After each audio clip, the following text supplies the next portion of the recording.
Podes iniciar, Cecília. Sim, então, muito boa tarde a todos e bem-vindos a esse webinar do professor André Cordeiro Ferreira. É o que eu quero cumprimentar e agradecer por ter aceito o nosso convite.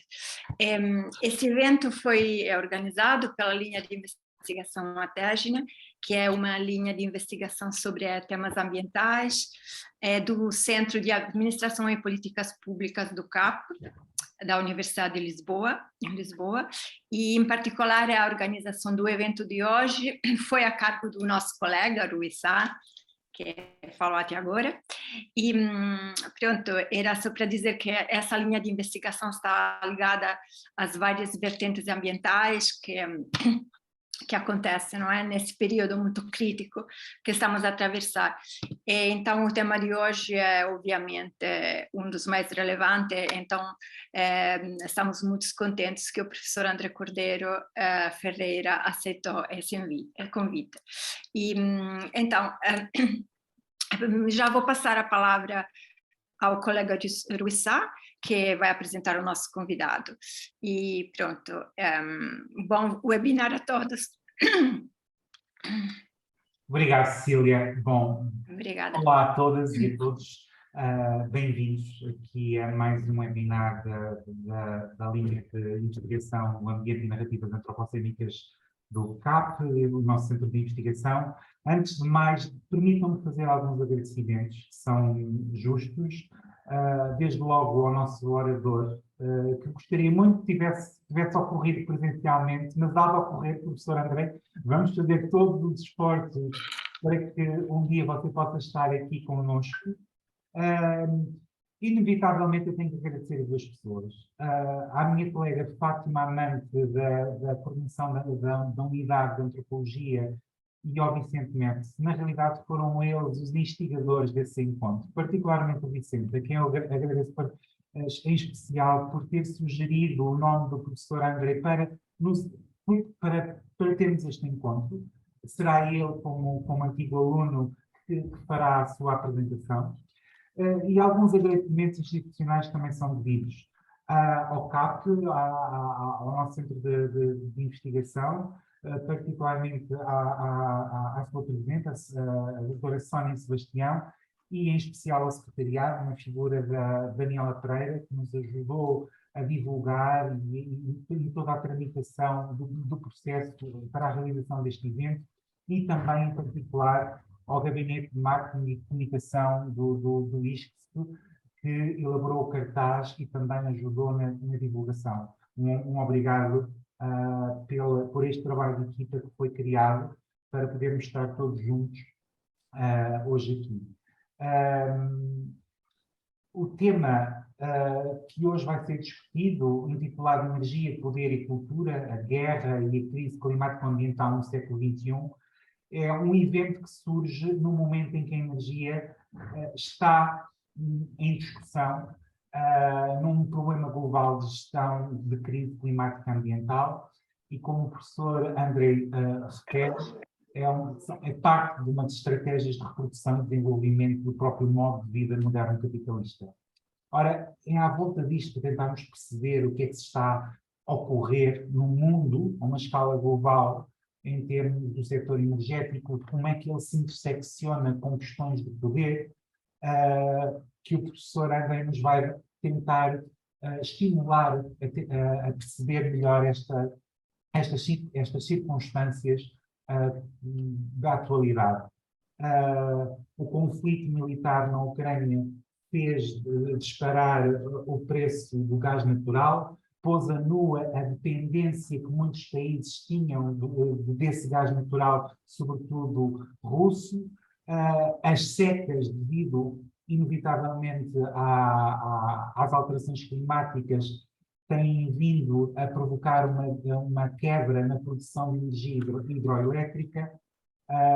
Isto está a fazer aumentar, obviamente, a inflação dos preços dos produtos básicos, também dos fertilizantes. Provavelmente esta tríade fatal entre a peste, ou ainda estamos numa pandemia, a guerra, a fome, vai surgir, temos em cima disto uma crise energética. Eu lanço duas perguntas que eu, de certeza, que o professor André vai abordar na sua comunicação. Estarão as políticas públicas no setor energético a falhar? O que é que pode ser feito de uma forma diferente? E qual é o papel, exatamente, que as grandes corporações do setor energético estão a ter, particularmente no que respeita aos lucros? Bom, isto são pequenas achegas para aquilo que nós vamos falar hoje e vou passar, sem demoras, a palavra ao Vicente, a quem agradeço mais uma vez e que irá apresentar o professor André Ferreira. Agradeço também mais uma vez a sua presença, professor André. Olá a todos, também agradecer todo mundo que está aqui presente. É sempre bom ver, mesmo que seja a telinha do Zoom cheia de nomes e de pessoas, algumas conhecidas, outras não. Então, um agradecimento para todo mundo, né? E, é claro, ao professor Andrei e ao Rui Sá e à professora Fátima Mante, né? Que é no momento minha orientadora.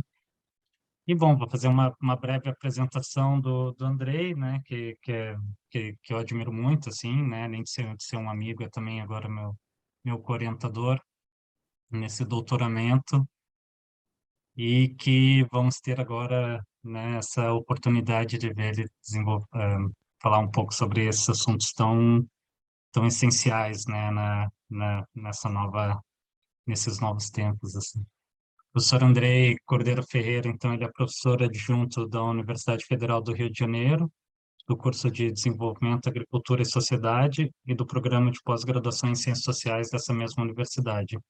Ele é formado em Ciências Sociais pela Universidade Federal Fluminense e possui mestrado e doutorado em Antropologia pelo Museu Nacional, da UFRJ, né? Ele coordena o Núcleo de Estudos de Poder da UFRJ, que busca desenvolver uma abordagem crítica multidimensional das diferentes formas de poder, entendendo a dialética dominação-resistência como constitutiva das relações e formações sociais.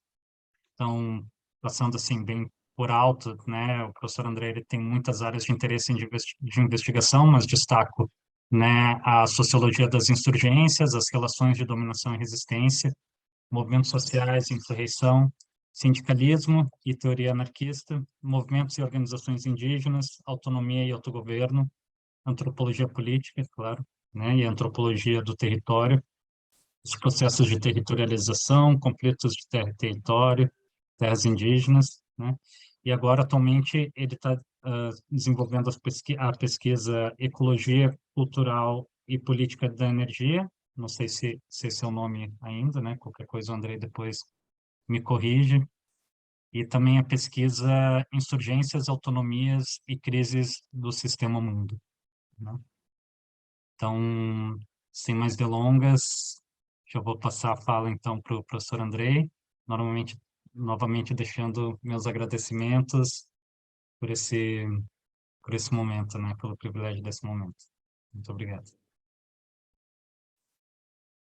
E, gente, bom, muito obrigado. Para mim é um grande prazer estar aqui compartilhando esse espaço com vocês. Quero agradecer aí o Vicente, a Cecília, o Rui, a Fátima, né, que se empenharam para viabilizar, né, esse momento. Ele foi pensado a princípio como uma atividade que seria presencial, né, porque eu, a princípio estaria em Portugal nesse mês de setembro.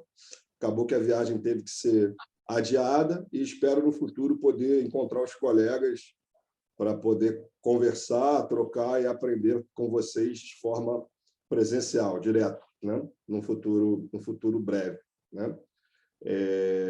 E na figura de vocês, obviamente, estender meu agradecimento, né, a toda a instituição, né, a todos os colegas da Universidade de Lisboa, que certamente sempre precisam também chancelar esse tipo de iniciativa, e agradecer, né, as pessoas que se dispuseram a participar aqui para estar nessa tarde, né, tarde aqui no Brasil para mim, para algumas pessoas, e final de tarde, início de noite aí em Portugal, para ouvir sobre esse tema, né? Como o Vicente já falou, né, assim, eu sou antropólogo, eu sou sociólogo e antropólogo, né, mas a minha área de concentração e de atividade principal é na antropologia social. Eu sou originário da etnologia indígena, né? Então, eu trabalhei com povos e comunidades indígenas no Brasil durante muito tempo, ainda trabalho, né? Para falar a verdade, continuo trabalhando tanto no Mato Grosso do Sul, agora mais como um consultor, digamos assim, externo e à distância, mas também estou iniciando um trabalho com povos e grupos indígenas e remanescentes de quilombo aqui no Rio de Janeiro, né? Que são povos de matriz africana, né, ou afro-brasileira, e desenvolvo um projeto de pesquisa sobre energia, né, que passou por diferentes fases desde 2014. Né? O primeiro projeto ele era intitulado Ecologia Cultural e Política da Energia, que começou em 2014 e terminou em 2021. E esse ano eu ampliei, na verdade, esse projeto para o título de Ecologia Social e Geoecopolítica da Energia, né? Que é um pouco que eu vou tentar falar, né, e sintetizar na maneira que for possível nessa apresentação de hoje. Né? Eu queria só fazer duas considerações preliminares. Assim. A primeira delas é que, justamente, eu vou chegar no tema da energia a partir da experiência etnográfica com povos indígenas, né? Porque uma situação muito relevante, né, no contexto que eu estudei, foi a expansão da agroindústria canavieira em diferentes fases, mas no período que eu estava trabalhando, em meados dos anos 2000, como eu até estava comentando, né, no pré-debate com o professor Rui, da produção de etanol, que era muito impactante sobre os povos indígenas do Mato Grosso do Sul, tanto sobre o povo Guarani, que é um povo muito importante na América do Sul como um todo, quanto o povo Terena, que é um povo que eu estudei e que é muito importante no Mato Grosso do Sul e no contexto brasileiro. Né? Esses dois povos eles foram absorvidos como mão de obra. Né? Então, ocorreu uma formação de uma espécie de um proletariado rural indígena. E esse processo mudou completamente a organização social dos povos indígenas, que passaram a ter uma economia monetizada por conta do ingresso dos salários, né? E de uma massa salarial que era tributada e repassada à figura do cacique. E isso desencadeou todo um processo de reestruturação política, né, da organização comunitária indígena, e também foi fundamental para a viabilização da oferta de mão de obra, né, para a agroindústria canavieira e para a produção de cana e etanol. Né? Então, a partir desse tema, né, eu comecei a ter a atenção direcionada para a problemática da energia e comecei a pensar teoricamente a problemática da energia, né? E eu acabei elevando esse tema a um tema de investigação, né, nesses projetos que eu me referi inicialmente. Né? E com essa nova escolha, eu fui obrigado também a tentar fazer uma série de inovações metodológicas, né? Especialmente a tentativa de recuperar da antropologia o método histórico comparativo, né? Obviamente ressignificado, né? Depurado de uma série de estruturas epistemológicas etnocêntricas, né? Para poder fazer uma abordagem da energia a partir de uma perspectiva histórica comparativa e recuperando uma série de tradições da antropologia social que consideravam o fator ambiental e ecológico como um fator fundamental, entre aspas, organicamente constitutivo, né, dos sistemas socioculturais. Né? Então, esse foi um pouco, né, o preâmbulo, né, da construção desses projetos. E as ideias que eu vou apresentar aqui hoje são ideias que estão ainda num processo de elaboração. Né? Essa pesquisa ela foi afetada, obviamente, pela pandemia, né? Então, uma série de ações de investigação, especialmente de pesquisa etnográfica, de abordagem das comunidades, de projetos e impacto dos megaprojetos de energia, né? De diferentes naturezas que seriam realizados aí nos últimos 2, 3 anos, acabaram não sendo possíveis de serem realizados. Né? E uma outra questão, né, dentro dessa perspectiva histórico-comparativa, foi exatamente tentar fazer não apenas um olhar sobre os conflitos ambientais e a política energética no contexto brasileiro, que é algo predominante, né? nas ciências sociais brasileiras, mas tentar também analisar o sistema interestatal, analisar a política energética e a política energética, climática e ambiental de determinados países centrais, né, Estados Unidos e alguns países europeus, e considerar essa reflexão sistêmica como parte de um exercício comparativo crítico, né? Então, a apresentação de hoje, né, que eu vou ensaiar, ela também traz, né, e tenta retratar um pouco esse impulso. É uma investigação que está em andamento, então, várias das ideias que eu vou querer apresentar estão em processo de elaboração, né? São ideias que certamente serão ajustadas, aperfeiçoadas, assim como os dados empíricos também que eu vou apresentar. Então, existe ainda muito a ser construído e consolidado. Então, como o professor Rui colocou, a ideia da exposição é muito mais suscitar problemas, né? Suscitar questões, suscitar reflexões, do que apresentar respostas, né? Apresentar afirmações de natureza categórica ou absolutamente conclusiva. Muito pelo contrário, né? A ideia aqui é muito mais lançar um olhar dialético, no sentido de ter uma reflexividade, de interrogar um determinado problema a partir de pontos de vistas distintos, né? Eventualmente antagônicos, eventualmente complementares. Tá? Então, feita essa consideração inicial, eu vou partir aqui para a exposição, né? Eu vou compartilhar aqui uma apresentação em PowerPoint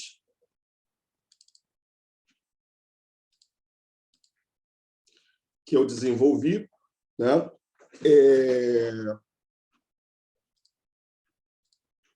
Essa apresentação está dividida, digamos assim, em 3 partes, né? Eu vou tentar abordá-las, né, ao longo da minha exposição, mas, basicamente, né, existe uma parte de contextualização, né, da problemática, de como a problemática da energia vem emergindo, não apenas enquanto um problema social, mas também enquanto uma estrutura discursiva dentro de sistemas cognitivos e de práticas de gestão social, territorial e política, e, consequentemente, como parte de práticas de poder, né, de relações assimétricas internacionais, nacionais e subnacionais, e também como parte de um movimento de resposta a uma série de crises estruturais do sistema capitalista internacional ou do sistema mundo, né? Uma vez que, quando essa crise eclode, né, a crise, digamos assim, que é o marco, que é a crise energética dos anos 70, você ainda tinha uma polarização entre os chamados blocos capitalista e socialista. Mas, enfim, isso não vai ser tema da minha reflexão de hoje. Mas o que eu gostaria de falar, então, nessa primeira parte? Fazer uma breve contextualização sobre a emergência de uma política energético-climático-ambiental, né, como parte da política de estados e governos e também como parte de políticas de corporações internacionais, né? Uma segunda parte, né, que aí já é exatamente a parte da reflexividade dialética, de tentar, a partir da perspectiva antropológica, promover uma ruptura epistemológica em relação às categorias discursivas e aos discursos hegemônicos sobre energia, clima e meio ambiente, e tentar construir, ou pelo menos ensaiar, algumas proposições de conceitos e de uma nova forma de olhar essa temática. E, por fim, fazer alguns exercícios de aplicação, sem grandes pretensões, mas alguns exercícios de aplicação a partir de algumas situações, né? Especialmente da situação atual, né? Desencadeada pela guerra da Ucrânia, né? Que tem efeitos mais imediatos e mais visíveis no atual momento na Europa, mas que, de acordo com o meu entendimento, vai se encadear sobre uma série de efeitos nos próximos anos, tanto sobre a África quanto as Américas, né? Então, essa é um pouco, né, e, consequentemente, sobre o Brasil. Então, essa é um pouco a perspectiva da apresentação. Então, eu vou partir aí para falar um pouquinho, né, do contexto. Eu acho que fundamental levar em consideração como a guerra e a crise, né, ou as crises, né, crise econômica, crise política, crise de mudança de regime governamental e, consequentemente, a crise ambiental, que passa a se impor como problema, vai ser um elemento fundamental a partir dos anos 70. Né? Então, a guerra ela é, num certo sentido, a parteira da grande crise energética, de uma grande crise econômica global, que se inicia nos anos 70 e que, num certo sentido, podemos considerar que se estende até os dias de hoje. Né? Alguns autores vão falar de várias crises, né, dentro de um período de 40 anos, e alguns outros autores vão considerar como uma única crise estrutural que vai ter alguns períodos de pausa ou de interrupção, mas que vai ser retomada por outros acontecimentos. Né? Um outro componente fundamental, né, é a emergência das mudanças climáticas, e, para além das mudanças climáticas, né, como tema global, de várias mudanças ambientais e eventos e acontecimentos ambientais regionais e locais, né? Tanto desmatamento e mudança da paisagem, poluição atmosférica, erosão do solo e, consequentemente, perda da biodiversidade, etc., né? São acontecimentos ambientais que vão se acumular e combinar de forma muito complexa, né? Mas se torna cada vez mais imperativo reconhecer como a agência natural, né, ela se torna um fator fundamental para o funcionamento e operação das estratégias de desenvolvimento dos países internacionalmente e para as atividades econômicas, sociais e para a própria viabilidade ou não do desenvolvimento. Né? É claro que, em diferentes ciências, essa temática já estava devidamente colocada, né? Mas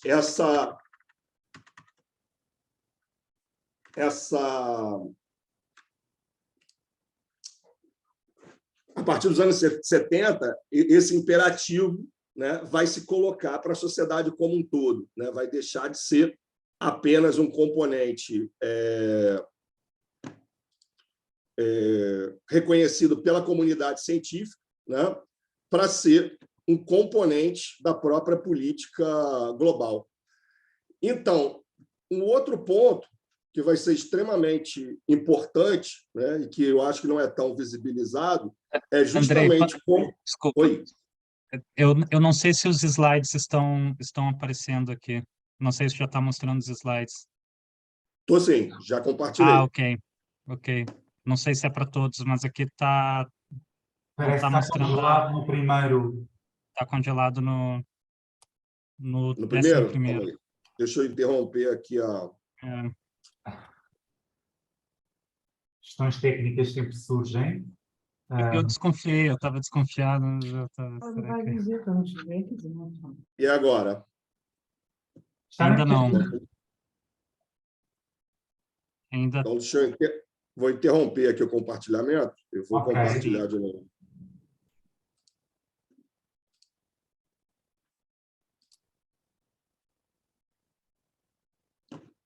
Ok. Começo. E agora? Então, é que a gente não vê a apresentação de slides em si, a gente vê o PowerPoint, o ambiente de editagem do PowerPoint, mas a apresentação não está vindo até nós. Deixa eu ver aqui. Não sei como é que é. A apresentação está lá, mas provavelmente não está a conseguir passar para o próximo slide. Vou fechar umas janelas aqui para ver se... Porque, para mim, ela tá sendo manipulada corretamente. Mas não está sendo apresentada para vocês, né?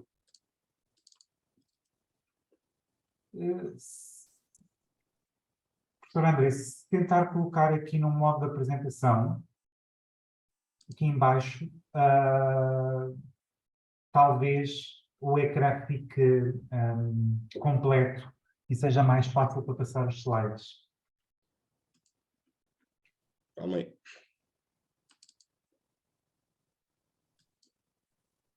Modo de apresentação. Deixa eu ver aqui. Não.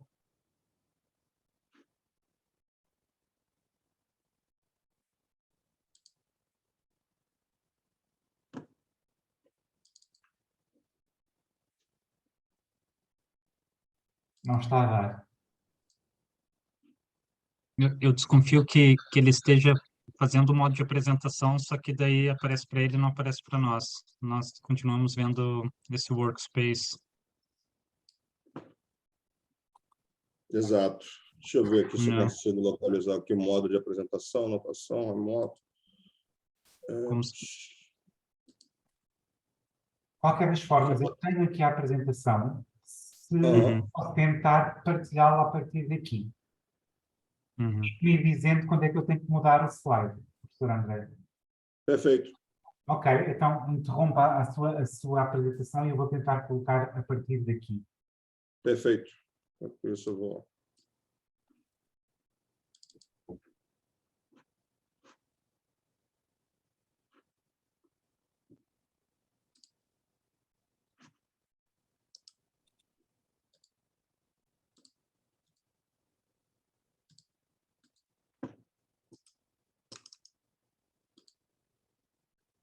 Ok. Compartilhar. Estão a ver? Sim, Ok, muito bem. Isso, Então, estamos a ver, mas agora. não estão a ver. Sim, agora agora sim. sim. Agora sim. Sim, perfeito. Obrigada, Rui. Deixa eu só ver se Obrigado. consigo. Ok, pronto. Isso. Eu vou mudando. Diga-me só quando é que Isso. eu vou mudando os slides. Perfeito. Não, pode já passar. Eu estava comentando exatamente essa parte desse primeiro slide, né? Da insurgência e da descolonização como um outro fator que é extremamente importante, né, para entender essa crise, por conta da mudança dos controles dos recursos naturais em escala global, né? A partir do momento que você tem o processo de descolonização, você tem as nacionalizações e estatizações daquilo que são chamados, entre aspas, de recursos naturais, que a gente pode problematizar também o próprio conceito, né? E que surge como um elemento fundamental, né? Porque, pela primeira vez, esse controle de recursos naturais ele passa, né, para estados da periferia, né, mudando uma relação histórica, né, instituída pelo imperialismo e pelo colonialismo, e mudando também a forma de circulação dos fluxos energéticos em escala mundial. Então, esses acontecimentos eles são fundamentais para a gente compreender, né, a emergência da crise energética, né, e desse triplo componente que eu havia mencionado anteriormente. E, a partir de então, né, nós teremos aí a evolução da questão, né, e, para contextualizar, é fundamental levar em consideração Passo. a mudança e a produção de uma política internacional, né, a partir desse período, dos anos 70 e dos anos 80. Né? Eu não vou ficar aqui mencionando as reuniões, mas existem alguns marcos, né, dos anos 70, né, como a conferência lá de 1972, nos anos 80, a publicação dos relatórios da ONU, depois a Rio 92, o Protocolo de Quioto, mais recentemente o Acordo de Paris, enfim, uma série de marcos relacionados, né, ao desenvolvimento em escala internacional de uma política, né, energético-climático-ambiental. Né? Por que eu acho que é importante, né, falar justamente dessa tripla dimensão? Porque, normalmente, a gente vai pensar a política climático-ambiental como uma política à parte da política energética, quando, no meu entendimento, é fundamental entender que a política energética ela está intrinsecamente ligada a essa política energético, climático, ambiental, e vice-versa. E, num certo sentido, essa política energética ela acaba também gerando uma série de constrangimentos, né, digamos assim, para essa política energético-climático, perdão, para essa política climático-ambiental. Né? O outro componente, né, que vai ser extremamente importante, né, e que está aí nesses marcos discursivos que eu coloquei, né, é a emergência do discurso e da política do desenvolvimento sustentável, certo? Né, que vai ser uma resposta a esse conjunto de crises que vai emergir dos anos 70. Né? Então, esse conjunto de políticas ela vai tentar superar uma contradição entre o desenvolvimentismo, tá, e a gestão ambiental. Né? A gestão ambiental entendida como as estratégias, né, político-sociais para gerir a agência natural, né, e os impactos ambientais das atividades econômico-produtivas desse sistema mundial. Então, existe a partir dos anos 90 essa convergência cada vez mais sistemática entre a ideia de uma retomada do desenvolvimento e do crescimento econômico em escala global que pudesse conciliar, por um lado, a conservação da biodiversidade, né, atacando uma das dimensões da temática ambiental, né, com a redução do chamado aquecimento global, né, e da emissão dos gases de efeito estufa. Né? Então, a noção de sustentabilidade ou de desenvolvimento sustentável ela está organicamente ligada à ideia de uma política de transição energética em escala global, com a redução da demanda e do uso dos chamados combustíveis fósseis, com o uso das energias chamadas limpas ou renováveis ou energia verde. Né? Existem várias nominações distintas. Né? Entretanto, né, existem alguns paradoxos inerentes a essa estratégia de desenvolvimento sustentável. Né? E aí é que eu acho que entra a necessidade e a contribuição da antropologia. Né? Esse paradoxo, né, está principalmente assentado na ideia da possibilidade, né, de um desenvolvimento que vai equacionar de forma definitiva e vai ser eficaz no sentido da redução das perdas da biodiversidade, da poluição e do aquecimento global, e, ao mesmo tempo, vai criar uma estratégia de expansão indefinida, né, ou por tempo indefinido, da intensidade energética. Né? Então, o paradoxo está justamente nesse elemento, né? Porque essa noção de desenvolvimento ela parte da crença, ela parte do pressuposto da imperatividade, da possibilidade, né, de criar uma solução tecnológica, que é uma solução também, num certo sentido, para uma problemática ontológica, né, da relação natureza e sociedade, da expansão infinita e da possibilidade da substituição infinita das fontes de energia. Né? Então, esse paradoxo ele é constitutivo, né? E ele vai convergir para um outro componente fundamental, né? Que vai ser sintetizado num conjunto de saberes e de práticas de gestão e administração estatal e empresarial, que são as noções de planificação e modernização ecológica, né? Que alimentam a noção de transição energética, né? E essa planificação e essa modernização ecológica, elas vão ter alguns campos científicos privilegiados de elaboração. Né? Você vai ter a economia como um campo científico e um campo de saber, direcionado para a racionalização e para a redução dos custos. A engenharia, ou as engenharias, né, especialmente direcionada para a ideia das inovações tecnológicas e substituição de processos produtivos, né, e a administração, né, como modos de regulação e controle, né, de eventos ambientais e de relações ambientais, né? Então, esses sistemas de conhecimento privilegiados, né, essas áreas científicas, elas vão evoluir e vão ajudar a institucionalizar duas categorias, né, que são as categorias da segurança e eficiência energética, tá, que vão emergir pelas pesquisas que eu realizei até o momento de forma mais decisiva nos anos 70, né, como resposta à crise do primeiro choque do petróleo, basicamente sintetizando o seguinte: a segurança energética ela é uma categoria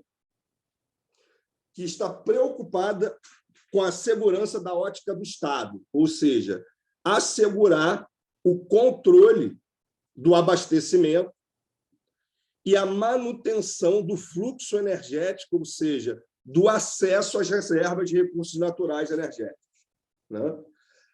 Por outro lado, a categoria de eficiência energética ela é uma categoria que está direcionada para a reorganização do sistema produtivo, né?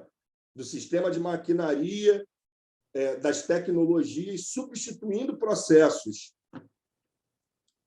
né, tecnológicos por processos mais eficientes, ou seja, processos que entreguem um maior produto com uma menor entrada de energia, com menor input de energia ou de recursos naturais energéticos.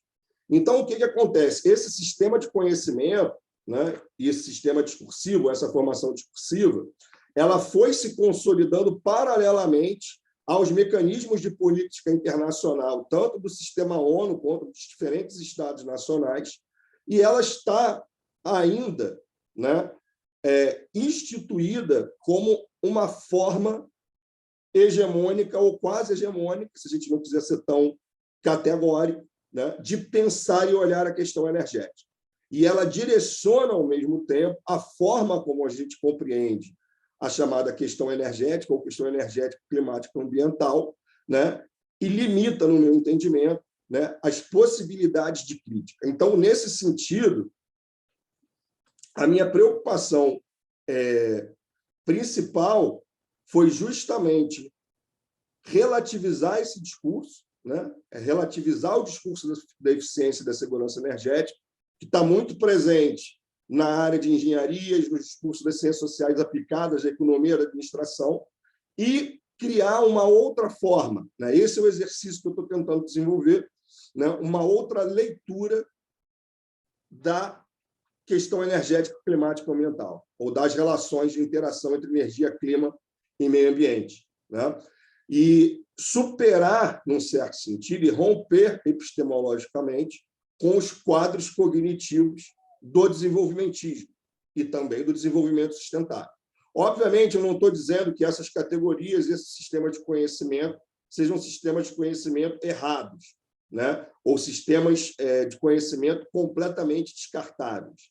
O que eu estou colocando é a antropologia tem uma contribuição específica, né? No sentido de lançar luz e de criar problemas teóricos inovadores que essas categorias, por si só, não são capazes de gerar. E que esse olhar, a partir desse campo conceitual e dessa estrutura discursiva, não somente não gera, como muitas vezes acaba reprimindo, impedindo a emergência de novos problemas.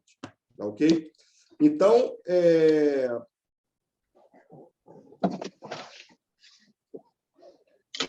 o desafio, né, é justamente avançar e elaborar algumas categorias e conceitos para pensar o tema da energia. Rui, você pode avançar para mim, por favor?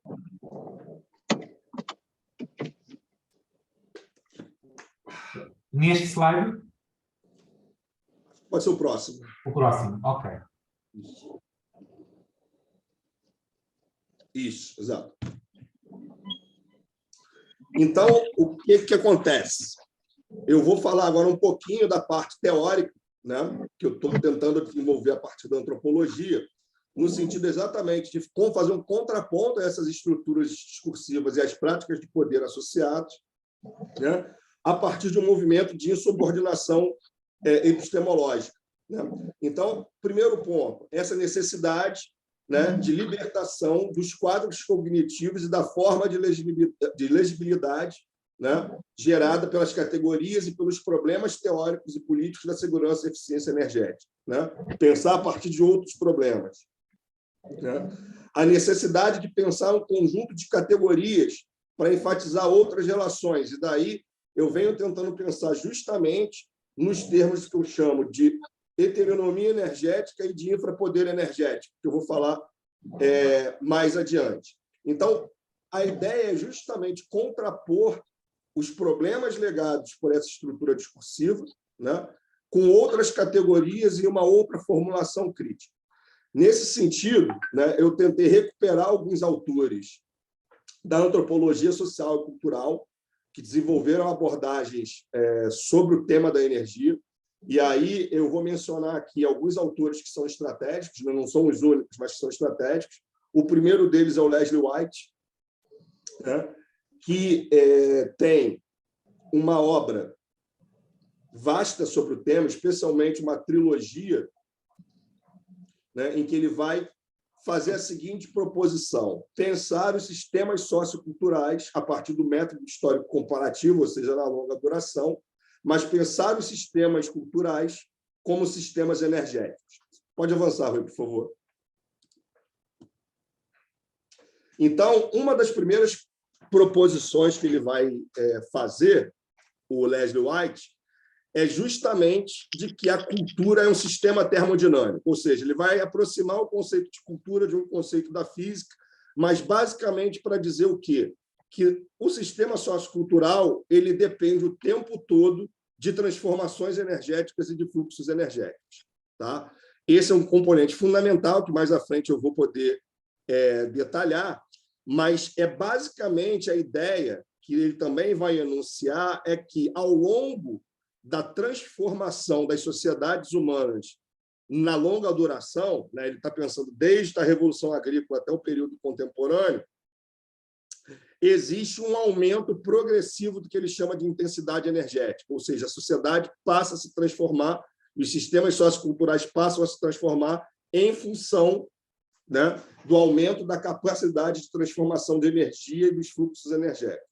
Um outro autor que eu também utilizo, que eu acho que tem uma contribuição muito importante, é o Julian Stewart, né, que é um antropólogo norte-americano também, e que vai dar ênfase, né, à noção de agência natural, que eu chamo de agência natural, mas que ele vai chamar de constrangimento ecológico, etc., mas que basicamente vai exatamente tentar enquadrar essas relações ecológicas também como relações energéticas, mas chamando a atenção para o peso, né, sem ser determinista, né, mas o peso dos fatores ambientais na conformação ou na configuração das estruturas socioculturais das diferentes sociedades e da emergência de padrões culturais.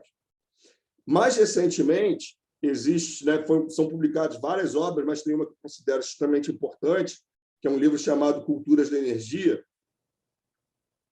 em que os autores vão deslocar a problemática, né, do método histórico comparativo, né, e da história de longa duração que esses autores que eu mencionei anteriormente colocam, né, mas eles vão falar das culturas da energia, né, basicamente fazendo etnografias de como as culturas locais vão sendo transformadas, né, seja em regiões urbanas, seja rurais, pelo processo, né, cada vez maior de integração dessas comunidades e dessas sociedades em sistemas de distribuição de energia. Né? Então, a difusão tecnológica, o uso de sistemas e de dispositivos, por exemplo, como tablets, smartphones, celulares, televisão, sistema de telefonia, sistema de transporte, como a introdução dessas tecnologias ela vai sendo apropriada culturalmente de forma local, mas, ao mesmo tempo, vai criando uma dependência de sistemas centralizados de geração e distribuição de energia. Né? Então, esse é um outro componente fundamental a ser levado em consideração, né? Que é uma outra contribuição da antropologia a partir de uma outra perspectiva, né? Não da perspectiva histórica comparativa, mas da perspectiva etnográfica, né? E que eu gostaria de sintetizar em algumas proposições, né? Sobre a teoria antropológica e a relação entre essa teoria antropológica e energia e cultura. Pode avançar, Rui, por favor.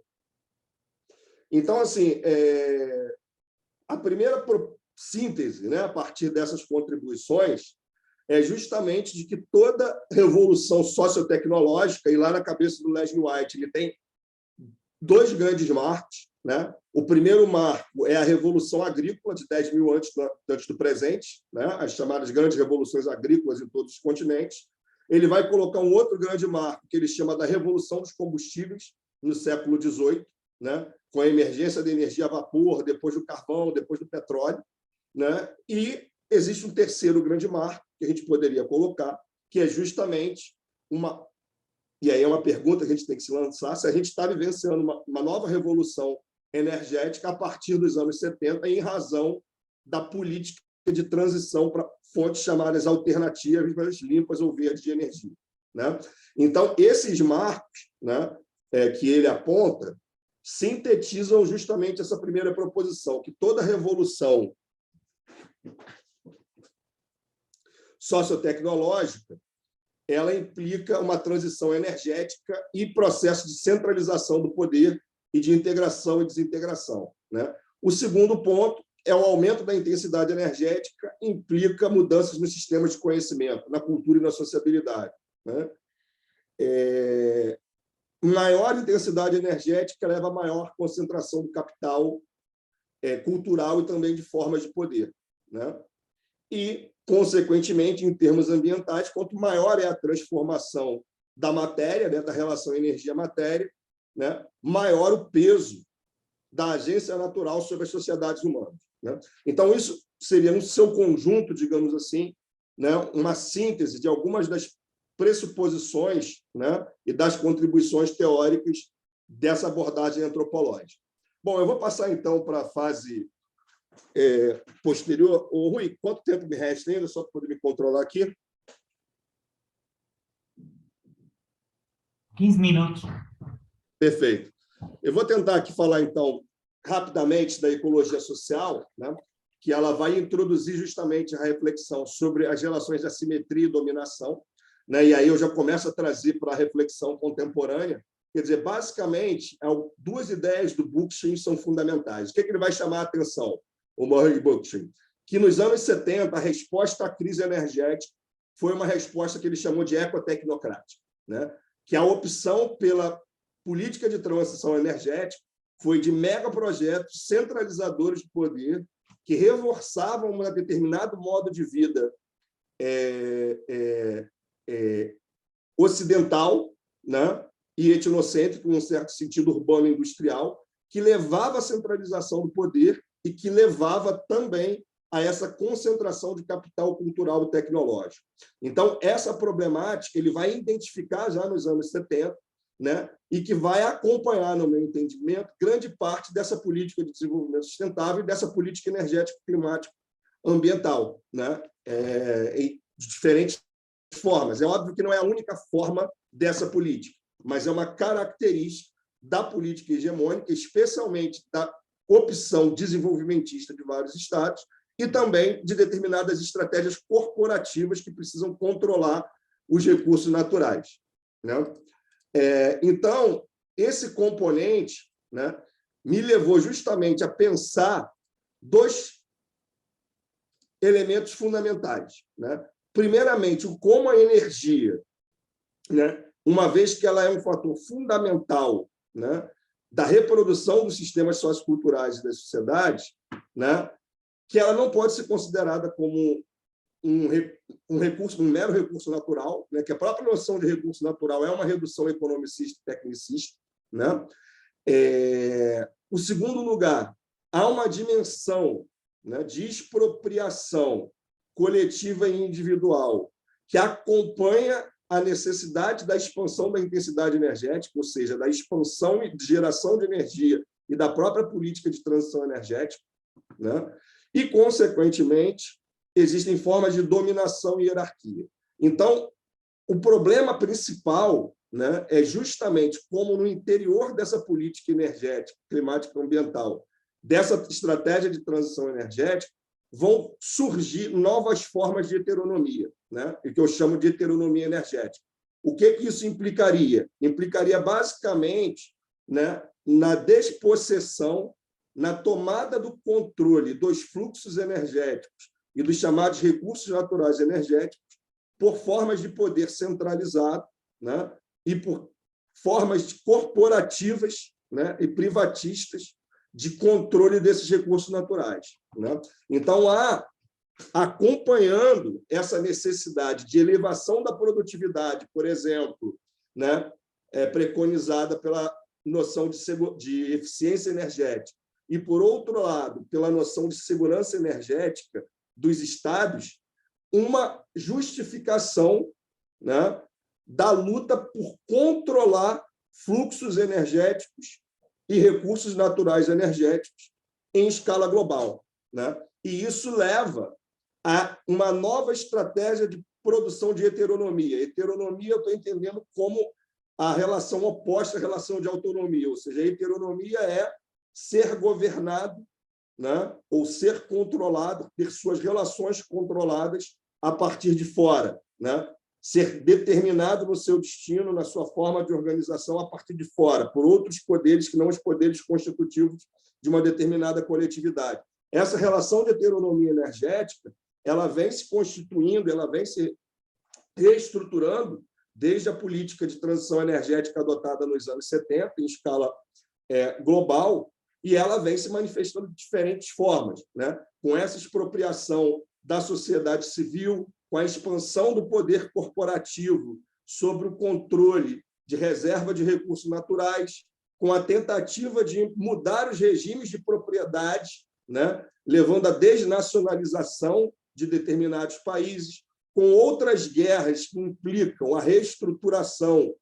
e a conquista do controle de recursos naturais, como é o caso das guerras do Iraque, num certo sentido, das mudanças de regime governamental na Líbia e a guerra civil na Síria. Então, existe todo um conjunto de transformações geopolíticas que acompanham esse processo. Eu vou avançar aqui um pouquinho, por causa do tempo. Deixa eu só ver aqui rapidinho. Qual slide?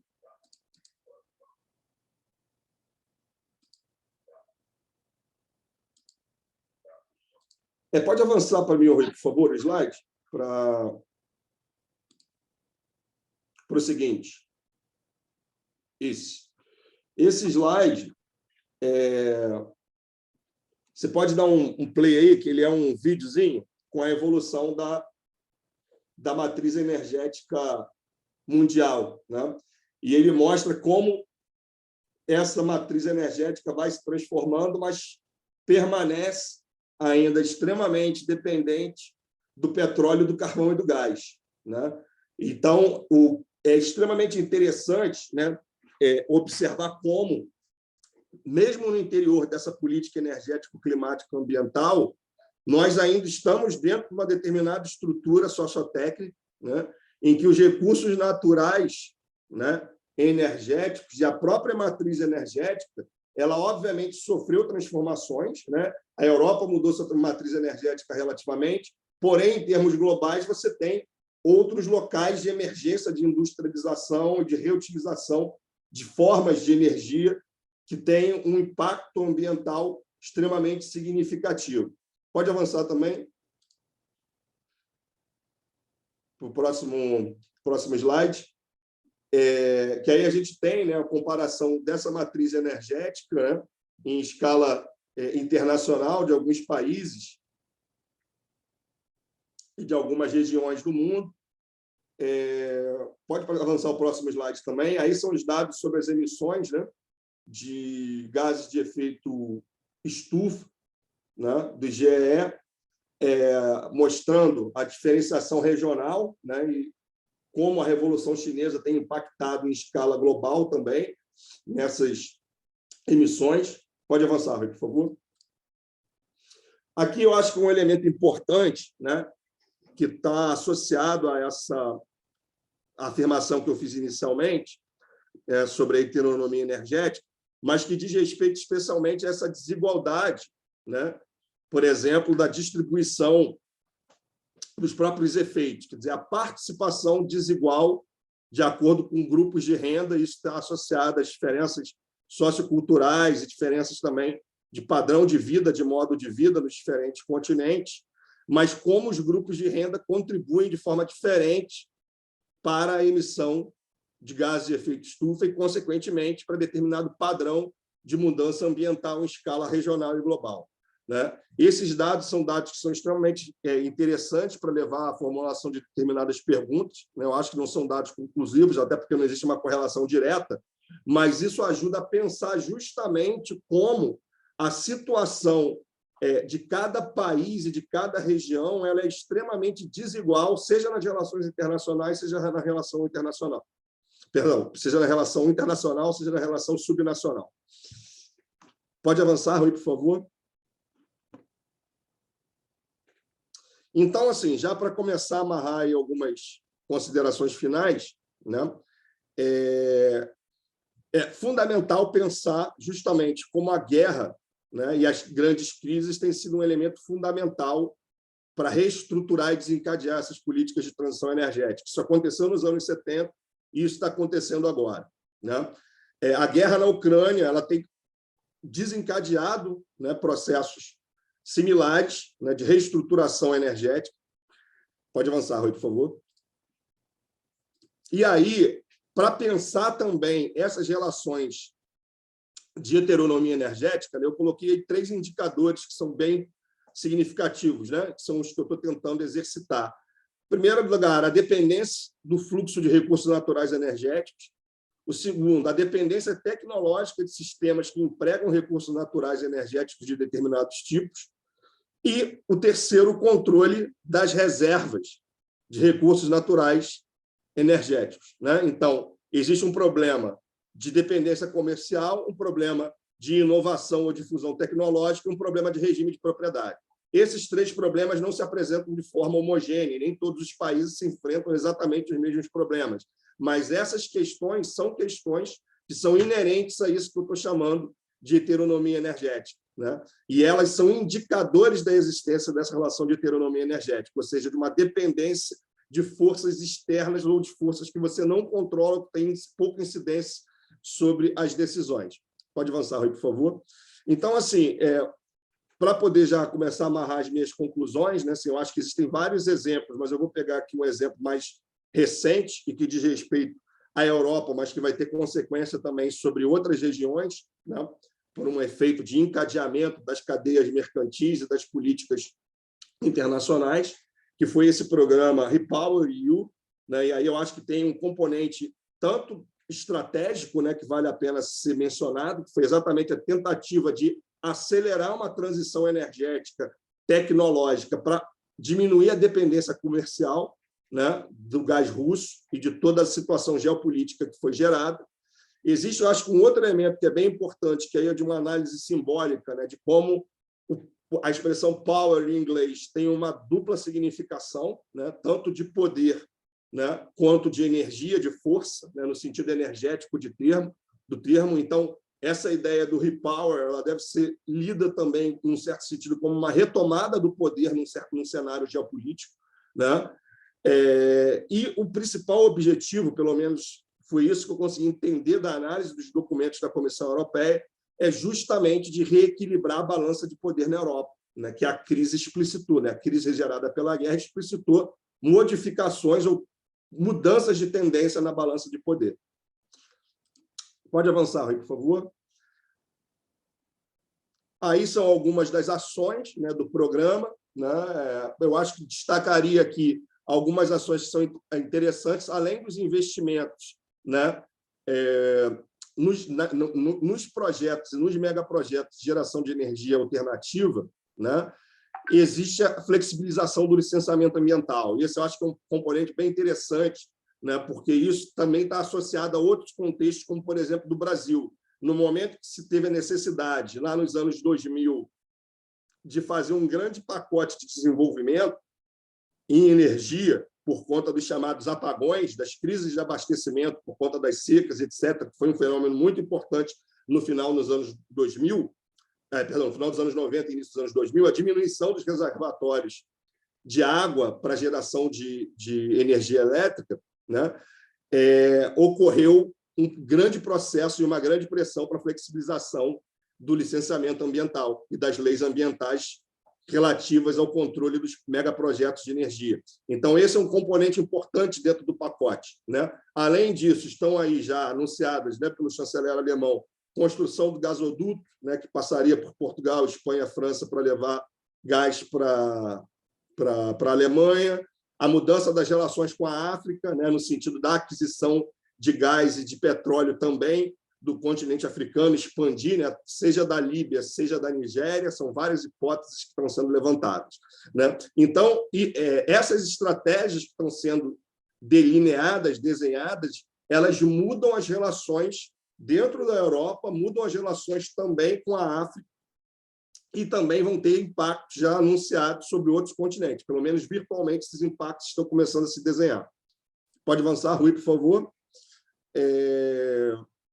Esse mapa aí é um mapa que eu escrevi, que eu preparei para um artigo, né, que eu publiquei aqui no Brasil, na versão do Le Monde Diplomatique Brasil, mas é um mapa que tentou pensar, situar justamente a guerra da Ucrânia num conjunto maior de conflitos armados, numa geoecopolítica, né, indicando aí justamente a importância dos gasodutos, né, que ligavam a Eurásia à Europa, né, de como a Rússia, num certo sentido, né, com as ações militares, estava ampliando o seu infrapoder energético, ampliando o seu controle sobre reservas e sobre mecanismos de circulação dos fluxos energéticos, e como várias outras situações de conflito podem ser lidas a partir de uma determinada escala geográfica como parte de um conjunto territorial mais ou menos contínuo, né, em que os mares funcionam também como um mecanismo de integração e não como um mecanismo de descontinuidade. Então, por isso existe uma grande disputa pelo poder naval e terrestre dentro dessas regiões, né, que tem aí várias reservas e vários campos de petróleo que estão indicados em cinza, e esses aviões e círculos indicam zonas de conflito armado entre Rússia e OTAN, né? Não conflitos diretos, né, mas tensões militares com presença militar ou intervenção militar de Estados Unidos ou OTAN, né, Estados Unidos e OTAN, com a intervenção militar russa, né? Então, a gente pode ver como existe todo um desenho, né, dessa intervenção militar que acompanha esse infrapoder energético. Pode avançar, Rui, por favor. Aqui é um gráfico que eu preparei a partir de um levantamento de megaprojetos de petróleo e gás, né, há alguns anos atrás, é uma base de dados que ainda está em elaboração e correção, mas, basicamente, a gente consegue ver aqui como vários campos de petróleo, né, em várias regiões do mundo, né, elas não são exploradas necessariamente por empresas nacionais ou empresas estatais das respectivas regiões, né? A gente tem uma presença, por exemplo, dos Estados Unidos, da Itália e da França na exploração de petróleo na África, juntamente com a China, né? Petróleo e gás, muito grande, né? A gente tem também uma importância significativa dessa presença, dessa exploração nos megaprojetos de companhias americanas no Oriente Médio, né? Na América do Norte e na América do Sul, uma presença significativa dos Estados Unidos, né? E na América do Sul também uma presença significativa do Brasil.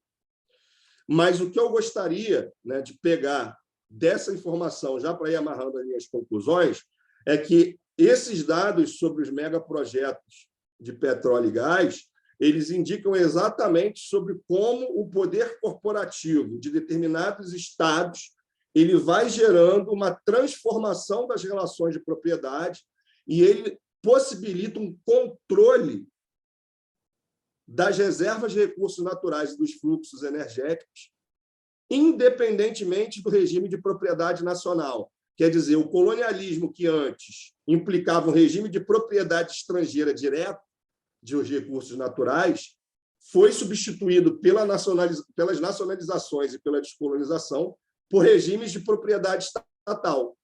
Só que esses regimes de propriedade estatal têm se tornado cada vez mais flexíveis, em vários formatos, no regime de partilha, no regime de concessão.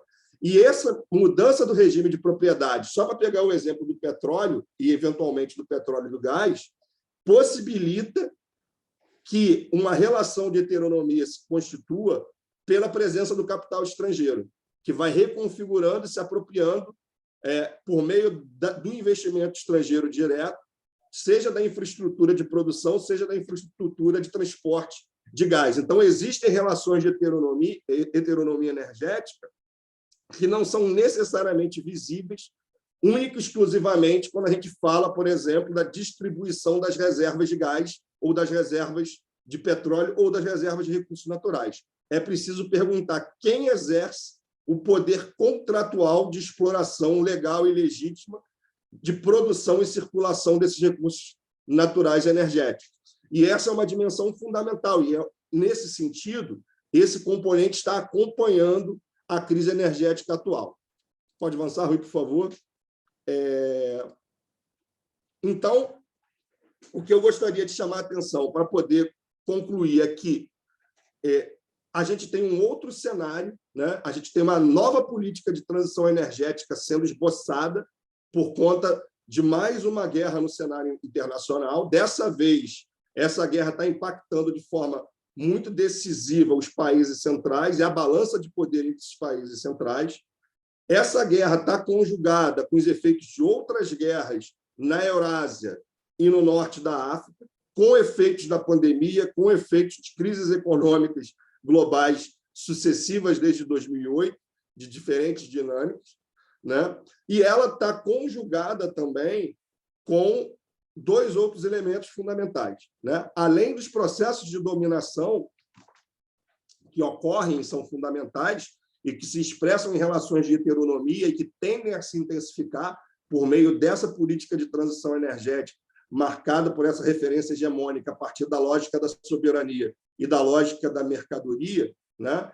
Que exige um expansionismo do controle dos recursos naturais para assegurar a segurança energética dos Estados e, ao mesmo tempo, um expansionismo do capital corporativo para assegurar o aumento da produtividade e eficiência energética e, consequentemente, do lucro, né? Existem formas de resistência e insurgência frente a esses megas projetos, né? E a essas relações de heteronomia, né? Que eu vou deixar para falar, eventualmente, nas perguntas ou nos comentários, se esse tema surgir. Então, para concluir, né, o que eu gostaria de falar? Né? A gente está num cenário em que a política de transição energética, a política energética climático-ambiental está dentro de uma nova geoecopolítica global, né, de uma reestruturação da balança de poder, né? Num certo sentido, essa política de transição energética ela também é parte do esforço de recomposição do poder de determinados países, né? Então, ela não é uma política neutra, ela não é uma política que está apenas preocupada com a eficiência energética ou com a conservação ambiental e com o desenvolvimento sustentável ou com a sustentabilidade. Ela é uma política que está direcionada a expandir o infrapoder para garantir a segurança energética dos Estados, né? E, logo, essa luta pelo infrapoder energético se expressa também na política de transição energética. E, por fim, essas relações de heteronomia, elas tendem a implicar um aumento da conflitualidade, seja na escala local, né, de povos e comunidades, seja também nas relações internacionais. Então, o aumento da conflitualidade, né, energético, climático, ambiental, é, no meu entendimento, uma tendência e uma possibilidade cada vez maior para a próxima década, com diferentes modos de expressão. Bom, gente, é isso. Obrigado. Eu tentei sintetizar o máximo possível e tornar mais econômica aí a exposição das minhas ideias. Muito obrigado. Bravo, muito obrigado. Uau, temos aqui muita comida para o pensamento, como dizem os britânicos. Obrigado mais uma vez, Sr. André. Eu próprio tenho aqui algumas questões que quero colocar, mas vou abrir o conjunto de possibilidade para as pessoas que estão na audiência poderem colocar as suas perguntas. Já temos aqui uma no chat. Vejo que a minha colega Fátima Amantes está presente também. Talvez passo a palavra, Fátima, agradecer-te o convite também para organizarmos esta palestra. Não sei se queres dizer algumas palavras. Não? Vamos às perguntas. Força, não se acanhe. Cecília, tu tinhas uma questão. Sim, não vamos ler a pergunta do... Sim, já vou lá. Vou tá já. bem. Então, sim, eu tinha...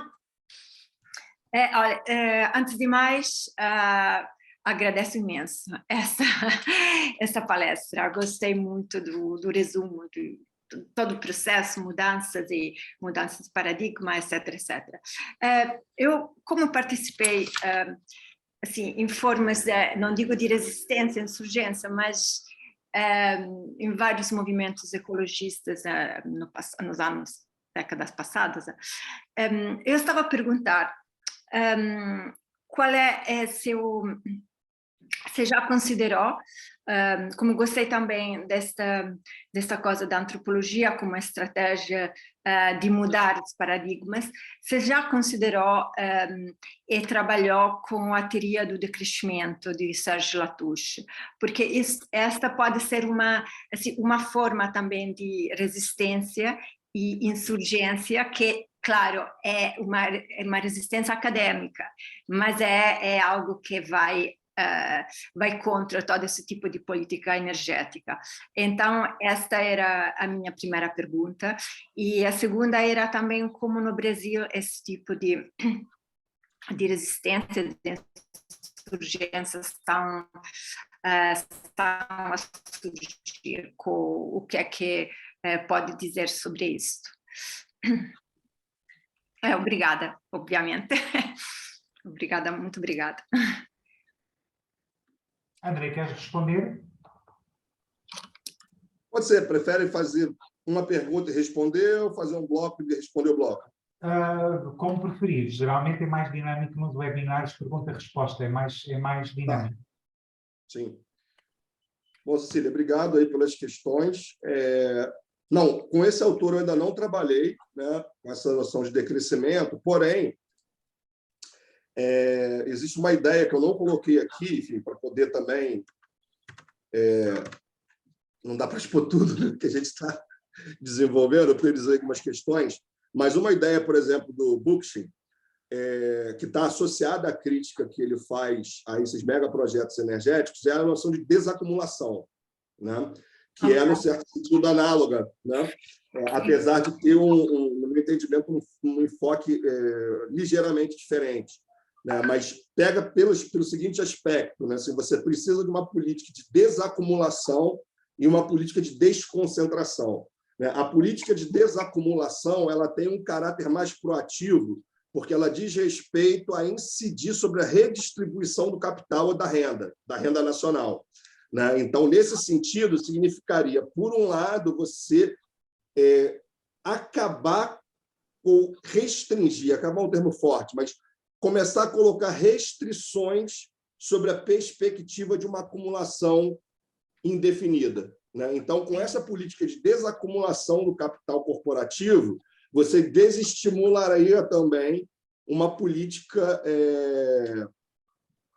de uso intensivo da energia, né? De uso intensivo para poder gerar maior produção e, indiretamente, você acabaria afetando o próprio mercado consumidor. Então, a ideia de desacumulação dele é uma ideia que incide sobre a distribuição de renda e sobre o capital. Não só isso, mas, enfim, isso é uma forma de apresentar de maneira mais objetiva. E a outra é a ideia da descentralização, né? Da descentralização tecnológica, quer dizer, a ideia de que, por exemplo, por mais que se fale em eficiência, os grandes sistemas centralizados são sistemas que implicam desperdício, por exemplo, na geração elétrica, né? Então, esse é um tema muito discutido na engenharia elétrica brasileira, de como você tem uma perda enorme, porque o Brasil é um país muito grande, né? Então, às vezes, a unidade geradora de eletricidade está a milhares de quilômetros do usuário. E, na linha de transmissão, você tem uma perda enorme. Então, o que acontece? Sim, isso é um tema que, por exemplo, no Brasil é discutido, não, obviamente não por essa ótica política, mas é a necessidade de descentralização da produção de energia. Na perspectiva do Bookchin, isso está associado à ideia de um movimento ambientalista radical, né, como parte da descentralização e democratização do poder e na constituição de comunidades ou de municipalidades autônomas, né? Essa é a perspectiva do Bookchin, mas eu acho que é perfeitamente possível dialogar, e eu vou incorporar essa sugestão nas minhas referências para ver em que medida é possível conjugar esse tipo de leitura. Obrigado. Temos aqui uma pergunta da Caroline Boleta, que infelizmente teve de sair, e ela diz o seguinte, pergunta o seguinte: André, parabéns pela apresentação. Fico-me perguntando como é que o e-Power da União Europeia vai impactar o setor mineral extrativo na América Latina, que já vem sofrendo para abastecer o mercado energético. É a pergunta que ela coloca. Bom, como eu falei, ainda é muito cedo para fazer constatações muito conclusivas com relação a esse programa. Esse programa ele é um enunciado, né? É uma declaração política de intenções que está numa fase de coordenação e de execução parcial. Porém, a partir do momento que a gente faz uma análise geoecopolítica, que está relacionada, por exemplo, àquele mapa lá que eu apresentei, no meu entendimento, a gente vai ter dois grandes efeitos, assim, né? Se obviamente, não ocorrer uma intensificação da escalada militar, né? A gente está sempre partindo do pressuposto que, dentro do atual sistema ONU, né, a guerra direta entre os países europeus é uma possibilidade a ser evitada, né? Partindo dessa constatação, né, de que o sistema ONU ele é feito para manter um equilíbrio, uma balança de poder e manter a paz, né, entre esses estados, as alternativas prioritárias que passam a se colocar são alternativas para aumentar a substituição de importações, né? Por quê? Porque os projetos de inovação tecnológica daquela transição energética, né, como eu coloquei, não são necessariamente factíveis no curto prazo. Por mais que se esteja fazendo os investimentos, não são investimentos que necessariamente vão criar soluções tecnológicas nessa década, né? Então, a estratégia principal para tentar diminuir essa heteronomia energética que se está se constituindo, né, que está dada, na verdade, né, da Europa em face da Rússia, por exemplo, no presente momento, é diversificar as importações. E aí eu acho que a África e a América Latina vão cumprir um papel importante. Porém, a forma como a América Latina vai ser impactada, no meu entendimento, ainda não está completamente visível. A exportação de petróleo seria uma das principais, por exemplo, né? Especialmente a partir da Venezuela, né? Na produção mineral, aí já é uma outra variável. Aí realmente eu não conseguiria fazer uma afirmação muito, como é que eu posso dizer, muito construtiva, né? Porque o que a gente sabe, né, é que grande parte da produção mineral, que não é de mineral energético brasileira, ela já está integrada em outras cadeias, né? Ela está integrada em outras cadeias mercantis que não são as cadeias de exportação para a Europa, né? A vinculação do Brasil é especialmente com a China, né, da exportação de minerais e alguns outros países. Porém, a produção de petróleo brasileira ela está ainda também em aberto nesse sentido, né? Mas o Brasil tem uma crise energética própria no atual momento, né? Aquilo que a gente estava comentando anteriormente, né? O Brasil tem uma crise energética própria, né, nesse período, E a produção mineral no Brasil ela tende a ser impactada por essa reestruturação dessas relações, mas, no meu entendimento, ainda não ficou exatamente visível como, né? E vão ser impactos indiretos comparado, por exemplo, com os impactos sobre a África, que tendem, na minha visão, a ser maiores. André, eu vou aproveitar esta pergunta, depois já passo aqui ao Vicente, também quero colocar uma questão, talvez para mostrar também um pouco aqui a partir da Europa, sobretudo esta declaração de intenções da União Europeia, quando eles dizem que querem acelerar a implantação das energias verdes. E aqui parece-me haver, lá está, mais um contrassenso. Por um lado, aquilo que se verifica atualmente, dada esta crise energética no mundo e particularmente na Europa, é que os Estados-membros têm vindo eles próprios, como foi mencionado, a tentar diversificar o acesso às fontes de energia. A França com o Qatar e com o Médio Oriente, a Alemanha por outras vias, o Reino Unido também por outras vias, apesar de neste momento já não fazer parte da União Europeia. E, obviamente, há um discurso das próprias corporações que diz que as energias renováveis não são a solução. Ou seja, há aqui uma luta de discurso e de praxis também. Porque, por um lado, aquilo que está a acontecer é que, efetivamente, não se está a verificar uma aposta efetiva nas energias renováveis. O que está a acontecer, e aparentemente, neste momento, é os Estados quererem diversificar um acesso ao petróleo, ao gás, e não esse reinvestimento, ou essa aceleração nas energias verdes. Como é que elas vão ficar? Essa é uma questão que nos devia preocupar a todos também. Era mais um comentário, não sei se está ciente disso que está a passar, provavelmente sim, mas para dizer que aquela declaração de intenções da União Europeia de acelerar a energia verde, na prática, eu acho que ela não se está a verificar. Não, sem dúvida. E eu acho que assim, esse é um elemento muito importante, né? Porque ele constitui parte desse paradoxo, né? Da sustentabilidade ou do desenvolvimento sustentável, porque essas estratégias empresariais, eu poderia ter colocado, acabei esquecendo de colocar no gráfico, mas a resposta à crise dos anos 70 não foi efetivamente investir em energia limpa, pelo menos não em escala global, né? Energia verde, limpa, né? Eu coloco entre aspas porque eu trato muito mais como uma categoria, né, das estruturas discursivas hegemônicas do que uma categoria minha, né? Mas o que acontece? A partir dos anos 80, o que a gente tem são mega investimentos na indústria do petróleo. E não por acidente, as reservas só se expandem. O petróleo ele não está se tornando mais escasso, ele está se tornando mais disponível, né? E aí, quando a gente vai... Eu fiz, por exemplo, no primeiro semestre desse ano, uma pesquisa acompanhando algumas atividades de um instituto de engenharia aqui no Rio de Janeiro, que é um instituto que atua bastante na questão da energia, na questão do petróleo.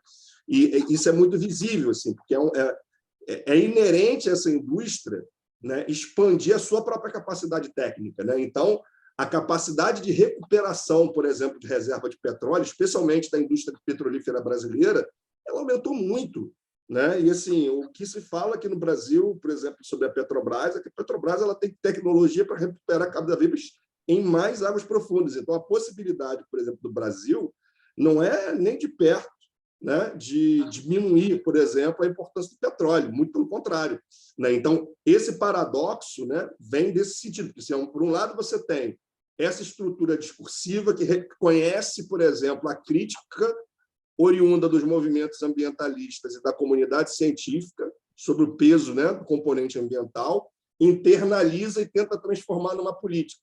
Mas essa política climático-ambiental ela está subordinada à política energética. Por isso que eu estava falando inicialmente da política energética e climático-ambiental, porque na hora das definições estratégicas, o peso é muito maior da política energética do que das considerações climático-ambientais. Então, é muito mais a consideração da segurança e da eficiência energética do que as considerações da gestão estratégica da crise climático-ambiental. Então, acho que esse componente que você colocou, num certo sentido, é até bom, né? Porque assim, a gente pesquisando fora, né, de outro continente, a partir, né, de fontes documentais e, eventualmente, fontes jornalísticas, eventualmente com uma entrevista ou outra, a gente tem uma determinada percepção, mas a gente não sente o clima vivo, né? O conflito vivo como de quem está aí, né?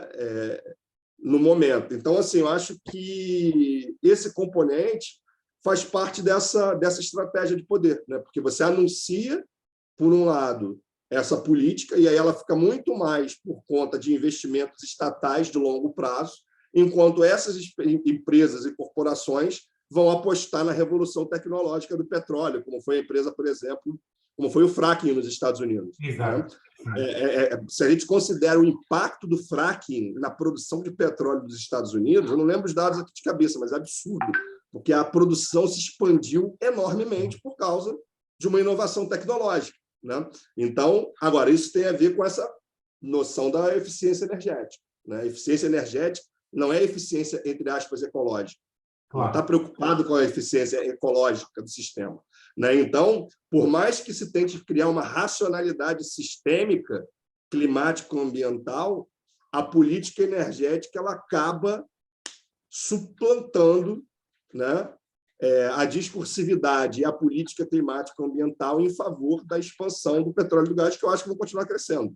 Né? Assim, eu acho que a tendência, pelos investimentos que se tem, por exemplo, no Brasil e nos Estados Unidos, que são os países que eu tenho acompanhado, né, por meio da pesquisa, de forma um pouco mais direta, só vai se expandir. Né? E as reservas têm crescido, né? E as três categorias de reserva, né? As reservas prováveis, as reservas provadas, né? E tem agora, me fugiu outro termo. Enfim, são 3 categorias de reservas. Né? Uma que está em produção, outra que está em estudo e outra que se sabe que existe, mas não se sabe exatamente a dimensão. Né? As prováveis, provadas, e tem outro termo aqui, que é utilizado para falar. Essas reservas estão em expansão, né? Em todas as regiões do mundo. Né? As reservas de petróleo e também de gás elas têm crescido. Então, acho que o conflito em torno da apropriação desses recursos, né? E, consequentemente, nesse momento, essas estratégias de substituição de importações elas vão prevalecer. Né? E daí, por exemplo, a flexibilização do licenciamento ambiental, né? Que aí acaba sendo bem parecido com o Brasil.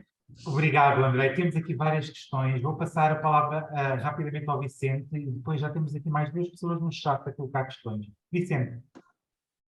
Ok. Olha, muito obrigado, André. Achei incrível assim, a apresentação. Admiro muito essa capacidade de estar relacionando as diferentes escalas, né, a questão da escala mundo com essa expropriação, né, da autonomia das comunidades. Enquanto tu falava, eu não pude deixar de pensar na questão do lítio, né, que é uma questão que está muito viva aqui em Portugal, né, essa discussão, né, que eu acho que, não sei se tu está acompanhando muito bem essa questão, mas agora eu tive a oportunidade de ir para Covas do Barroso, né, a comunidade lá realizou um acampamento, enfim, da luta contra o lítio e tudo. Eu acho que é um exemplo muito bom dessa questão que tu apresentas, assim, porque só contextualizando para ti, André, é uma comunidade, uma aldeia, né, pequena, que fica bem no norte de Portugal, quase na fronteira com a Galiza,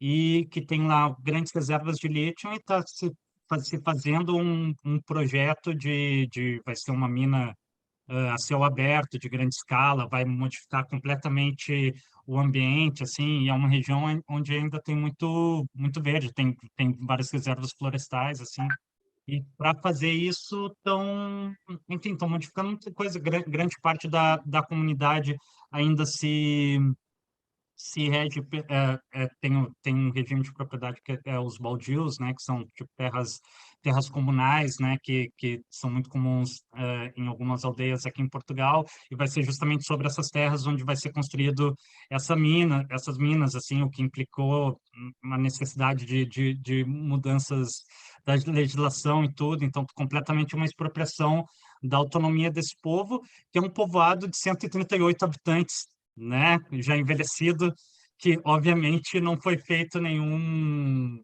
plebiscito para se vai construir ou não lítio, uma mina de lítio lá, né? É uma coisa dada, essa necessidade de lítio, né, justamente nesse contexto da transição energética da Europa, assim, né? Isso ao mesmo tempo onde agora, há pouco tempo, se inaugura na Alemanha a primeira fábrica da Tesla, né, que vai ser a maior fábrica da Tesla, que é uma estrutura absolutamente monstruosa, que com capacidade de produção de 500 mil carros por ano, né? Cada carro com capacidade de armazenamento de 50 gigawatts, enfim, né? Uma coisa muito doida, assim, né? Então, para pensar muito essa coisa dentro que é todo esse discurso da transição energética e tudo, que é um discurso que, em última análise, acaba se revelando oportunista, digamos assim, porque a própria questão do carro elétrico, né, que afinal de contas ele é abastecido por energia gerada a partir do petróleo e do carvão, né, como tu bem mostrou, assim, e que acaba não questionando nada essa questão afinal de contas, o que a gente deveria estar repensando é o como se vive, né? Porque, né, uma solução que não questiona nada, por exemplo, a questão do carro individual e toda essa questão, assim, né? Então, não era uma pergunta, era só uma aproximação para essa pra realidade portuguesa, né? Porque é uma comunidade que vai ser completamente, que vai deixar de existir, né? Em última análise, assim, né? Vicente, muito obrigado. Muito bem assinalado, efetivamente, a questão do lítio em Portugal, não só em Montalegre, mas também na Serra d'Arga e em vários sítios, está a disputar aquilo que o professor André falou, que é haver uma tendência maior para a conflitualidade. Isso já se está a verificar. Vamos ver. Professor André, quer comentar? Não, acho que o comentário do Vicente é super, super apropriado, né? E a gente tem conflitos na Espanha também, né? Com relação aos megaprojetos de energia solar, se eu não estou enganado, e várias outras regiões do mundo. A Cecília tinha perguntado também sobre o Brasil, né? Sobre essa questão, eu acabei esquecendo de sim, obrigada. Sim, sim.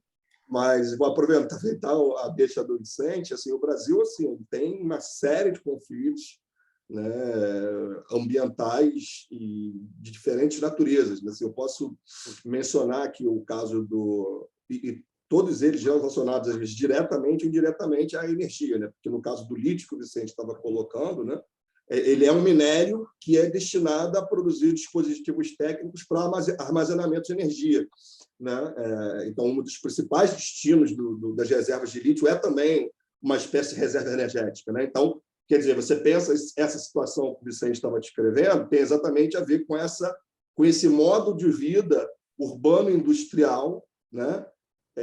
Moderno ou pós-moderno, como se queira chamar, que pode sacrificar, né, os modos de vida rural, né? Então, assim, existe um campo, né, um conflito campo-cidade, e às vezes que é um conflito nacional ou um conflito étnico também, né? Mas, enfim, é um determinado modo de vida que se tenta priorizar. E no Brasil isso aconteceu, né? Desde 2008, né, quando se lançou a nova estratégia que aqui a gente chamava de neodesenvolvimentista, né, que era característico ali dos governos do Lula e da Dilma, né? Houve um grande plano chamado de Plano de Aceleração do Crescimento, né? O PAC. E uma das estratégias principais do PAC era exatamente ampliar a produção de energia, ampliar a intensidade energética para aproximar a intensidade energética da sociedade brasileira da intensidade energética da Europa e dos Estados Unidos, né? Era um indicador, né? Resolver os problemas de déficit de segurança energética. E aí a segurança energética brasileira, como a gente estava comentando antes, né, Rui, estava muito associada nos anos 90 à crise climática, né, ao efeito da seca, da linha a linha, né, e como isso diminuiu os reservatórios de água. Exato. Com o aumento da demanda, e aí a gente começou a ter um fenômeno no Brasil que era muito importante, né, que algumas pessoas já esqueceram, mas quem é um pouquinho mais velho como eu, lembra que eram os apagões, né, que eram grandes blackouts, né, às vezes regionais, em que estados inteiros ficavam sem luz, né, durante, às vezes, 24 horas, 48 horas, em situações extremas, né? Ou grandes metrópoles, né? Então, esse problema da segurança energética no contexto brasileiro levou a um grande projeto massivo de investimento em bioenergia, né, no etanol, em hidroeletricidade na Amazônia, construção de grandes projetos. Não dá nem para tentar traduzir para vocês, porque, sei lá, a usina de Belo Monte, né? Era uma usina que pegava, sei lá, uma área, às vezes, 1/3 do tamanho de Portugal, né? São áreas territoriais assim, muito gigantescas, é um gigantismo muito grande do impacto ambiental. E a principal justificativa era justamente essa, né? Porque o desenvolvimento é para todos, e a conservação só era de interesse de 138 pessoas, né? Como é o caso aí de Portugal, e aqui no Brasil de meia dúzia de índios, né? Então, mas essa situação ela gerou uma conflitualidade muito grande, e no Brasil foi paralelo a esse processo a consolidação de um movimento indígena nacional, né, que não existia. A gente tinha várias organizações étnicas regionais, mas como resposta a esse grande projeto neodesenvolvimentista, se consolidou um movimento indígena nacional, né? E hoje a gente tem um movimento indígena nacional que tem um espaço, né? E é um formato muito específico, não é um formato de movimento social tradicional, tá? Então, assim, tem várias características que são muito peculiares. Então, por exemplo, a principal forma de organização é um acampamento, né? Não é uma assembleia, né? Então, o principal espaço deliberativo é chamado acampamento terra livre, né? As formas de deliberação não são formas como a gente conhece de votação, vai um delegado, levanta o dedo, até tem, mas isso é secundário, né? Normalmente, as formas de deliberação são muito mais consensos tácitos do que necessariamente processos decisórios formais que envolvem votação. André, temos que avançar. Perfeito. Temos ainda mais 2 perguntas, uma aqui colocada no chat. Eu vou ler com a tua autorização, Francisca. Ela dá os parabéns para a apresentação. Fico com a pergunta, e são várias perguntas, na realidade. Ela disse: fico com a pergunta sobre como este conhecimento que está a ser passado para a sociedade civil, no sentido de existir uma maior consciencialização. Como é que este conhecimento académico está a passar para a sociedade civil para haver uma maior consciencialização? Qual é o papel da comunidade académica em relação à sociedade civil e às políticas públicas aqui no setor energético? E, por outro lado, como é que se pensa ultrapassar as dificuldades de mudança e trabalho com os Estados aos níveis mais macro? André, peço que sejas sintético, mas temos aqui mais 2 perguntas. Tentar responder Perfeito. Isso. Tentar responder em 2 minutinhos. Bom, são questões assim, muito, muito complexas, né? Eu acho que assim, não existe um conhecimento sobre esse tema. Como eu falei, existem vários conhecimentos em disputa, né? A partir de paradigmas epistemológicos, éticos distintos, né? Eu digo que, no caso, por exemplo, desses saberes sobre eficiência e segurança energética, a sociedade civil, seja brasileira, seja europeia, ela é bombardeada ou bombeada por inúmeros meios, né? Os meios de comunicação de massa, as formas cotidianas que você encontra numa empresa, etc., nas relações que você vai vivenciar no sistema público de transporte. Então, esse sistema de conhecimento, para utilizar um termo lá do Castoriadis, ele está entranhado no ar que a gente respira, né?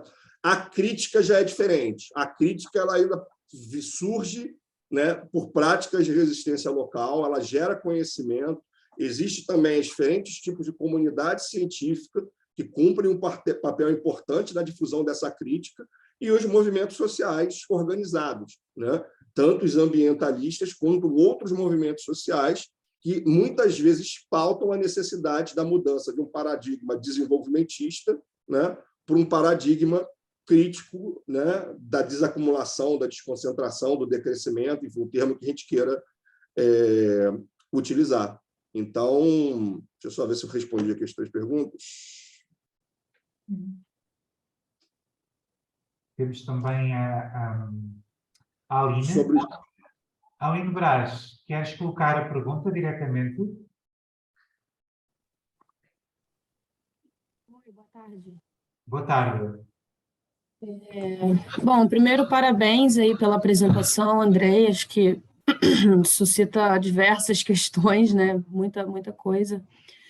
Mas eu especificamente o que eu gostaria de colocar aqui, né, é pensando um pouco nos termos desse infrapoder energético, eu fico me perguntando como enxergar as relações entre estados e corporações e, principalmente, aí, quais as escalas de poder que o capital privado consegue alcançar em meio a essa geopolítica da energia, né? Geoecopolítica da energia, porque para mim fica nítido que esses dois atores, né, no caso, essas empresas transnacionais e os estados nacionais, os dois estão estruturados nessa lógica operacional desenvolvimentista, né? Eles não estão ocupando lugares antagônicos nesse sentido. Mas me parece que é importante pensar nos diferentes espaços de poder ocupados por esses atores, porque na própria dimensão imperialista ou neoimperialista, existe uma disparidade muito grande entre as grandes corporações e os estados nacionais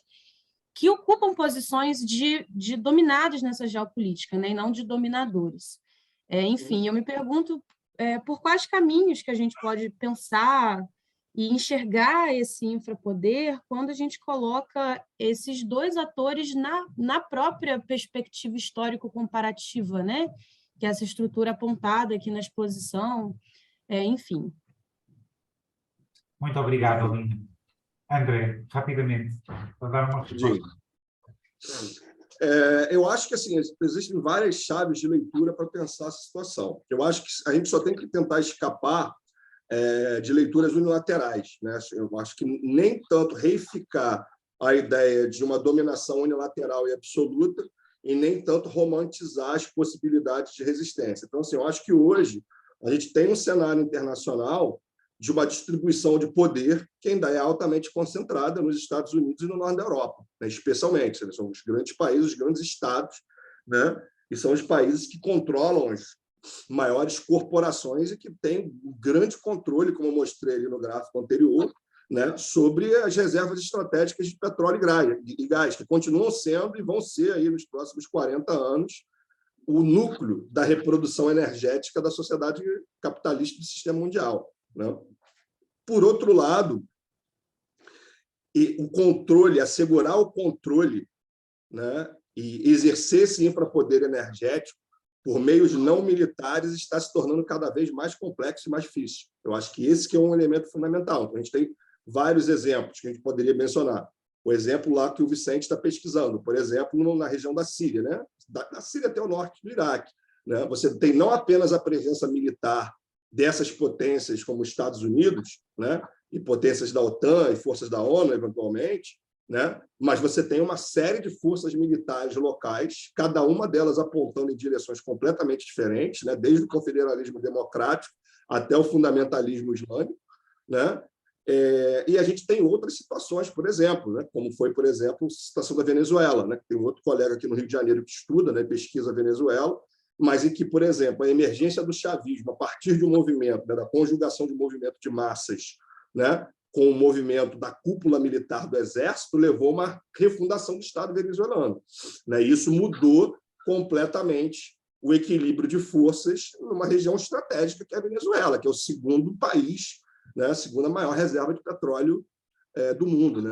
Está lá junto com a Arábia Saudita. Né? Então, por exemplo, isso foi uma força local, né? Foram contradições internas históricas que levaram a uma mudança de balança de poder nas Américas, né? E que tem um impacto global muito grande. Então, acho que tem que ter uma perspectiva dialética para compreender ao mesmo tempo essa desigualdade, mas não transformar essa desigualdade num fator absoluto. Muito bem. Muito obrigado, André. Muito obrigado a todos também pelas vossas questões. Eu vou passar aqui a palavra rapidamente à minha colega Fátima Mann. Foi uma mentora também por este encontro. Tivemos aqui muito debate, muitas questões que ficam, e agradecer mais uma vez, Fátima. Olá, boa tarde a todos e todas. Um cumprimento especial para o Andrei. Bem-vindo aqui à nossa escola. Eu peço muita desculpa porque eu já cheguei atrasada porque estava ali com outro evento.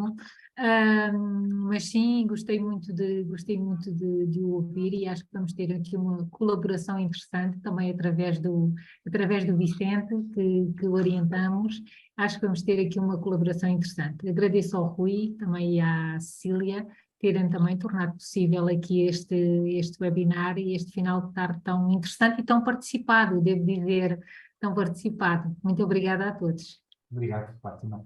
Bem, efetivamente, hoje foi um dia especial aqui na faculdade, em que houve 2 eventos que de alguma forma estão relacionados, um sobre a importância da ajuda e da crise humanitária no âmbito da pós-graduação, coordenada aqui pela minha colega Tânia e pela Fátima, e obviamente que se toca, de certa forma, com estas questões que estivemos aqui a debater, a questão da geopolítica energética, quais são a disponibilidade que os Estados estão como é que eles estão a posicionar para acederem na tal segurança energética com estas questões discursivas que o professor André muito bem falou. Eu gostaria de agradecer a vossa participação, em especial ao professor André. Haveremos de concretizar a sua vinda cá, será com todo o gosto que iremos recebê-lo. Ao Vicente também, muito obrigado pela ajuda na organização. E a todos que se mantiveram aqui presentes, colocando as vossas questões e querendo descobrir e aprender mais. A Linha Atésina vai fazer vários webinars ao longo do ano, estão obviamente convidados e também estão livres, obviamente, de, se quiserem propor algum tema que considerem importante do ponto que tocam questões ambientais, estaremos eu e a minha colega Cecília também disponíveis para acolher as vossas ideias e podermos partilhar conhecimento e sugestões. Agradeço a todos, mais uma vez, em especial ao professor André, um abraço para si e haveremos de nos encontrar no futuro. Fiquem bem, fiquem em segurança. Até à próxima. Muito obrigado. Muito obrigada, André. Até a próxima. Obrigada.